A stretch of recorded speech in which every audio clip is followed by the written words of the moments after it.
ये जो लाल किताब लेकर पार्लियामेंट में खड़े होते हैं शपथ लेते वक्त, ये सपा के लोग, कांग्रेसी लोग, भाजपा के लोग जो संविधान को लेकर शपथ लेते हैं और कहते हैं कि संविधान को बचाने का काम करेंगे, आज ऐसे ही जजमेंट पास कराकर हमसे आरक्षण छीनने का, हमारे संविधान को बदलने का काम कर रहे हैं। साथियों, भाजपा और कांग्रेस हमारे एससी एसटी समाज के आरक्षण के खिलाफ है।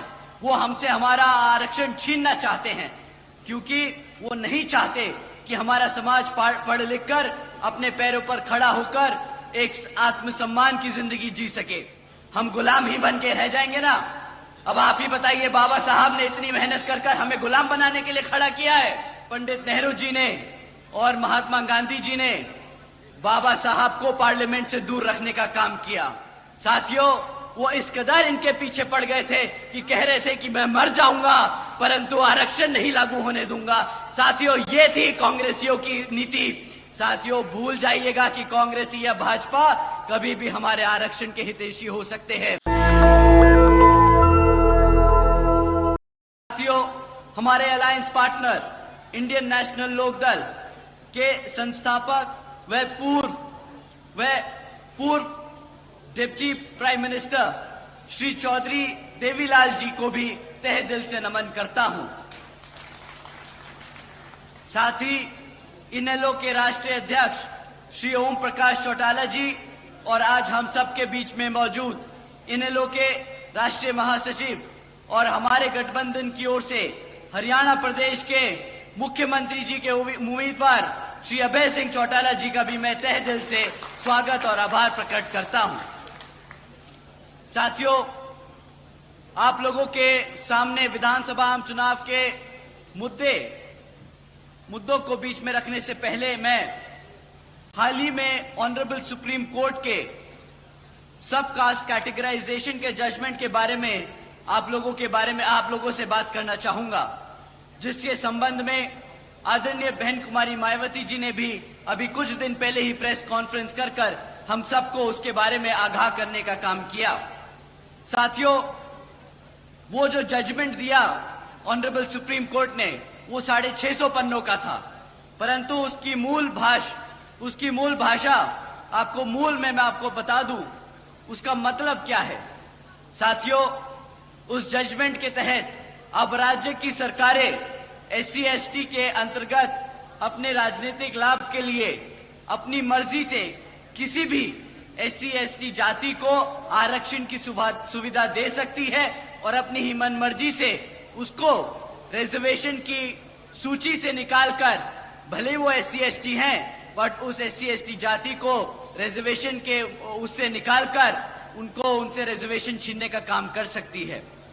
साथियों, पहले मान्यवर साहब श्री कांशीराम जी ने और फिर आदरणीय बहन कुमारी मायावती जी ने हमें इसके बारे में कई बार आगाह किया है कि भाजपा और कांग्रेस हमारे एससी एसटी समाज के आरक्षण के खिलाफ है।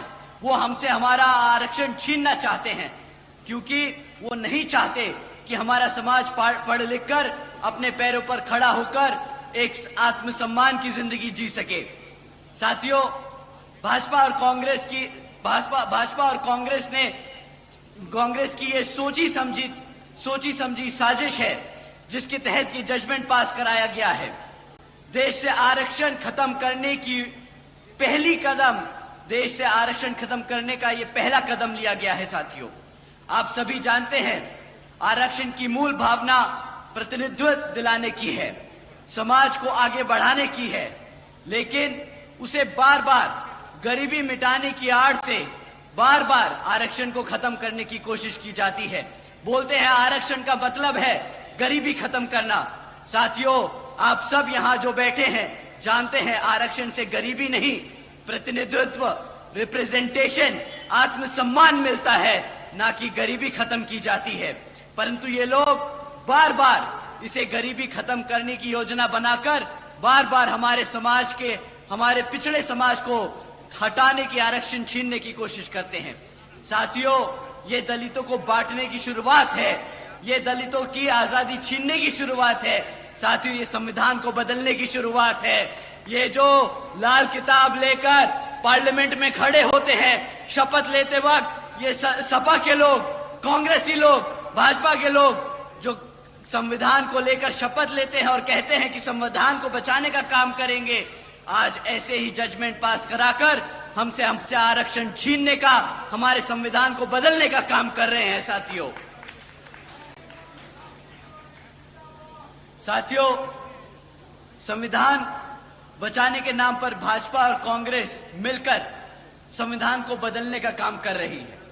आदरणीय बहन जी ने कहा है कि अगर ये भाजपा की एनडीए और कांग्रेस की इंडिया अलायंस, जिसमें सपा, आम आदमी पार्टी जैसी पार्टियां भी शामिल हैं, ये सब अगर सच्चे दिल से हमारे समाज के लिए आरक्षण के हितैषी हैं, तो ये सब मिलकर पार्लियामेंट के जरिए से हमारे रिजर्वेशन एक्ट को संविधान की 9वीं सूची में डालकर उसको हमेशा हमेशा के लिए सुरक्षित करेंगे। परंतु साथियों, इनकी नीयत नहीं है।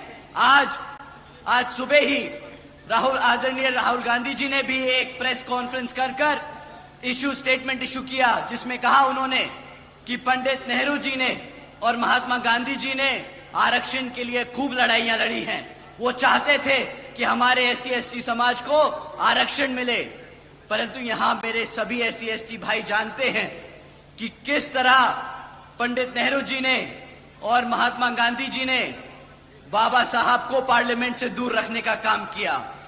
किस तरह वो जब बाबा साहब MP चुनकर पार्लियामेंट की कमेटी में पहुंचे, कॉन्स्टिट्यूशन कमेटी में पहुंचे, तो किस तरह उन्होंने बाबा साहब को इंडिया से हटाकर पाकिस्तान की कॉन्स्टिट्यूशन कमेटी में भेजने का काम किया।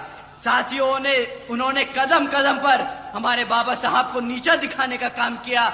कदम कदम पर उन्होंने हमारे रिजर्वेशन को छीनने का काम किया। साथियों, वो तो इतने अड़ गए थे कि जब बाबा साहब ने अंग्रेजों की मदद से आरक्षण की व्यवस्था तय करी कॉन्स्टिट्यूशन में, तो महात्मा गांधी जी भूख हड़ताल पे बैठ गए और माने नहीं जब तक उन्होंने बाबा साहब की शर्तों को हटाने का काम न किया।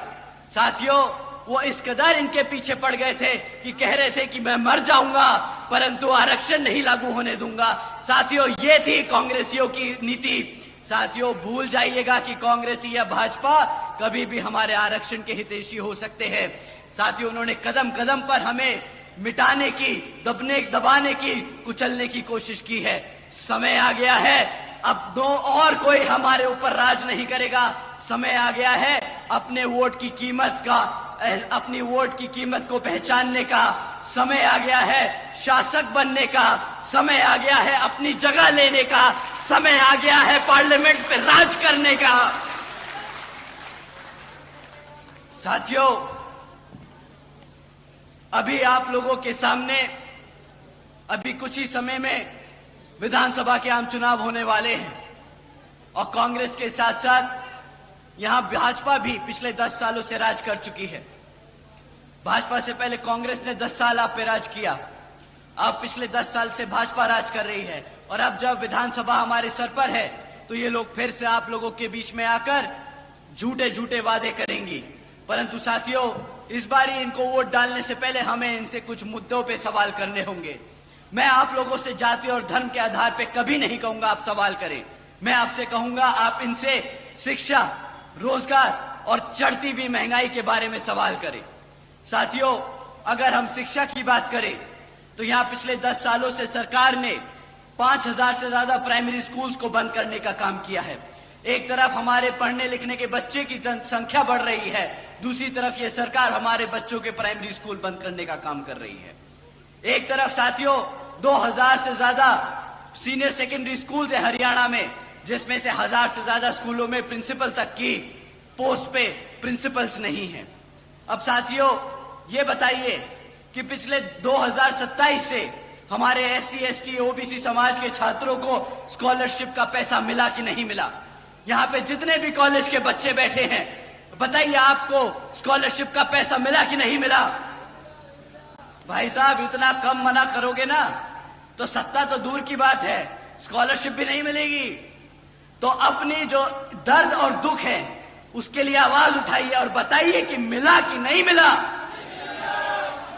साथियों, जिस तरह आपको स्कॉलरशिप का पैसा नहीं मिला, इसी तरह इस बारी कांग्रेस की और भाजपा को वोट नहीं मिलेगा। आप लोगों का वोट हाथी और चश्मे पे पड़ेगा। साथियों, एक तरफ हमारे बच्चे दिन रात मेहनत कर कर कॉलेज में दाखिला ले रहे हैं, दूसरी तरफ ये सरकार झूठा वादा कर कर कि स्कॉलरशिप का पैसा देगी, वो पैसा नहीं देती। हमारे बच्चे अनपढ़ रह जाते हैं। जब हमारा बच्चा पढ़ेगा लिखेगा नहीं तो आप बताइए क्या वो गुलामी करेगा कि नहीं? हम गुलाम ही बन के रह जाएंगे ना। अब आप ही बताइए, बाबा साहब ने इतनी मेहनत कर कर हमें गुलाम बनाने के लिए खड़ा किया है। बताइए मेरे किसान भाइयों, आप लोग अपने पैरों पर खड़ा होना चाहते हैं कि नहीं? साथियों, अगर आप अपने पैरों पर खड़ा होना चाहते हैं तो मैं आप लोगों से दरखास्त करूंगा कि आने वाले विधानसभा आम चुनाव में यहां बसपा और एनएलए के प्रत्याशियों को भारी बहुमत मतों से जिताकर श्री आदरणीय अभय सिंह चौटाला जी को मुख्यमंत्री बनाकर अपने यहां पर अपने लिए, अपने हितों के लिए काम कराने का काम करें आप सब। नेशनल दस्तक की आपसे गुजारिश है कि अगर इसको बचाना चाहते हैं तो नेशनल दस्तक को सब्सक्राइब करने के लिए रेड कलर के सब्सक्राइब बटन को दबाएं, फिर बेल आइकन की घंटी दबाएं। नेशनल दस्तक को बचाने के लिए बहुत जरूरी है कि हर खबर को शेयर करें, लाइक करें, कमेंट जरूर करें।